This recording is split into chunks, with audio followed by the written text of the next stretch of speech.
Can you give me an example of a time when you motivated others? How would you answer this question? Well, I'll give you a full example answer in this video and show you how to supercharge your answer to make it twice as powerful. I'm Amri Celeste, an interview coach and HR recruitment specialist with over 11 years hiring experience. I cover tough interview questions and answers on this channel. If you haven't already, do like, subscribe, and hit the notification bell so that you never miss a video. Can you give me an example of a time when you motivated others? Is a situational interview question. This is a question where the interviewer asks you to tell them about a time when something happened or a specific situation so they can get an idea of your capabilities. In this case, how capable you are of motivating others. I cover the top 10 situational interview questions and answers in this video. So check that out if you have an interview coming up so you're fully prepared for these types of questions. This question would generally be asked in the type of role where you're working in a team or with others consistently, as opposed to a role that's more independent and isolated. So a few examples are project-based roles, customer service roles, even sales where you might need to stay motivated due to repetitive tasks. Also, so this question might be asked in other formats such as how have you motivated others or how do you motivate others? So be prepared to answer in multiple formats. No matter how they ask, I highly recommend that you use the STAR interview method to answer. What is the STAR method? The STAR method is a structured technique that helps you to package your answer neatly while making sure it fits all the points that the interviewer is waiting to hear. It's also known as the STAR technique, and it stands for situation, task, action, result.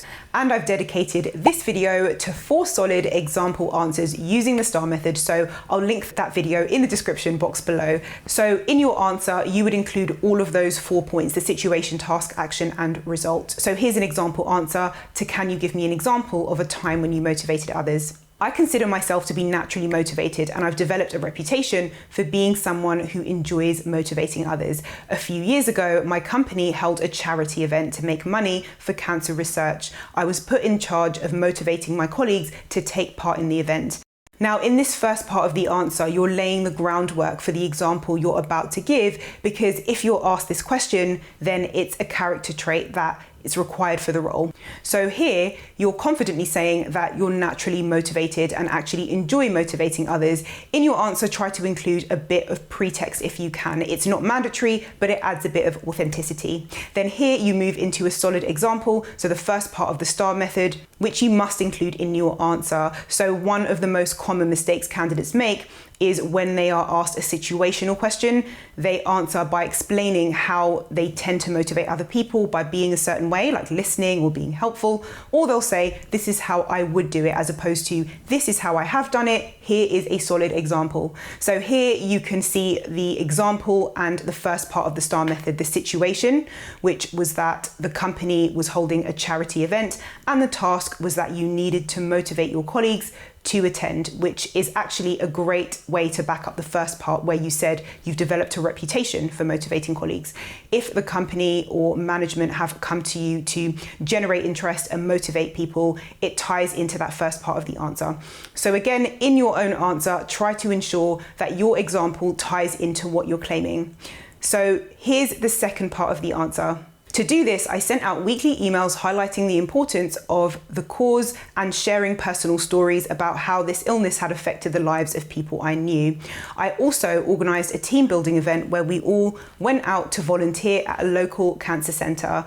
As a result of my efforts, my colleagues were inspired to get involved, and we were able to raise over £10,000 for cancer research. The experience was gratifying and showed me the power of motivation in achieving great things. I thought I'd share this example because I noticed on the job description that I would be involved in company events. Now, if you're getting value from this video so far, then like, subscribe, and leave a comment below. It's a massive help to the channel and allows this video to show up for more people on YouTube.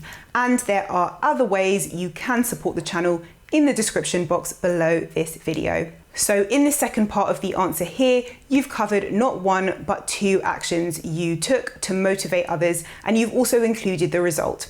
In your own answer, if you can include multiple actions or results, that can easily boost your answer. For example, another result could have been that you were able to build new working relationships because of the team and sociable aspect of the event. A great bonus in an answer like this is that you're doing something that contributes to the company. So company events like these raise the profile and awareness of companies, as well as contributing to important causes. So showing your involvement and contribution with something like this is a plus. And you've actually addressed in the answer here where you said, I noticed on the job description I would be involved in company events. In your answer, which not only shows your interest in the role, but that you prepared for the interview itself by reading the job description and retaining that information to share in the interview. It's something that you would only do if you have a genuine interest in the role. So here's a second example that encompasses everything that we discussed so far. I've always considered myself a natural motivator of others. In fact, I was recently tasked with getting my colleagues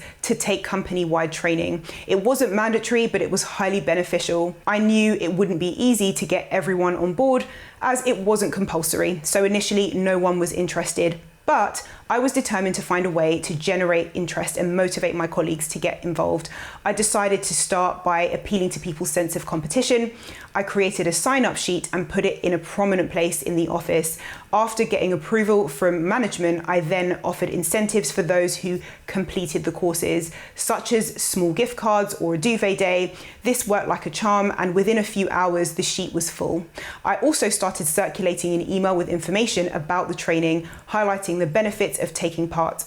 As a result of my efforts, nearly everyone in the office ended up taking the training. And best of all, we now have a better understanding of the company's policies and procedures.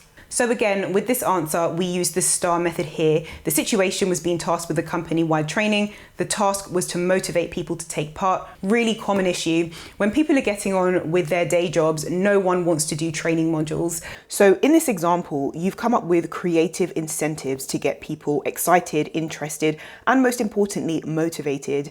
So think about any ideas that you've come up with at work, and they would be great to include in your answer. Now, there are two actions here: creating the sign-up sheet, circulating an email, and offering incentives.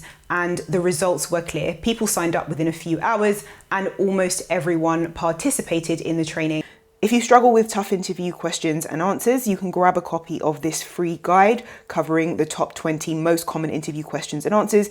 This guide is packed with example answers and interview tips for your job interview to boost your interview skills, including answers to difficult questions like, why should we give you the job? What is your greatest weakness? And how do you handle pressure at work? I've also included an important bonus question and what you should be asking your interviewers at the end of your interview. It's totally free. You can get yours by clicking the link in the description below this video.